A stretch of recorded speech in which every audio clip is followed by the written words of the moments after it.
আজি আমাৰ বিজেপি যোৰহাট জিলা তথা মৰিয়নি সমষ্টিৰ বাবে খুবেই গুৰুত্বপূৰ্ণ দিন।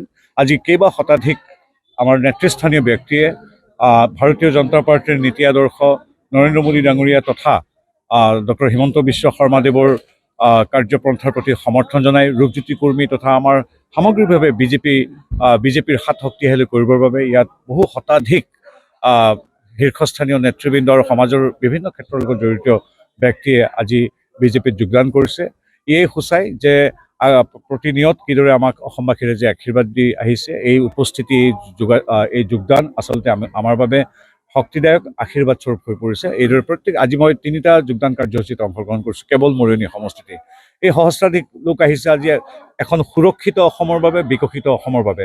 ছাত্ৰ সন্থাৰ প্ৰাক্তন কেন্দ্ৰীয় নেতা শ্ৰীযুত মেজ ডাঙৰীয়াৰ পৰা আদি কৰি বিভিন্ন ক্ষেত্ৰৰ লগত জড়িত আমি জানে যে এই অঞ্চলটো চিন্তামণিৰ গড় অঞ্চলটো বিভিন্ন জাতি জনগোষ্ঠীৰে ভৰপূৰ। আমাৰ জিতু নেওগকে আদি কৰি আমাৰ যিসকল নেতৃস্থানীয় লোক আহিছে তেওঁলোকৰ লগতো বহু লোক পৰৱৰ্তী সময়ত আমাৰ এনেকৈ বিভিন্ন গাঁৱত আমি অন্যান্য যোগদান কাৰ্যসূচীত তেওঁলোককো সামৰি ল'ম।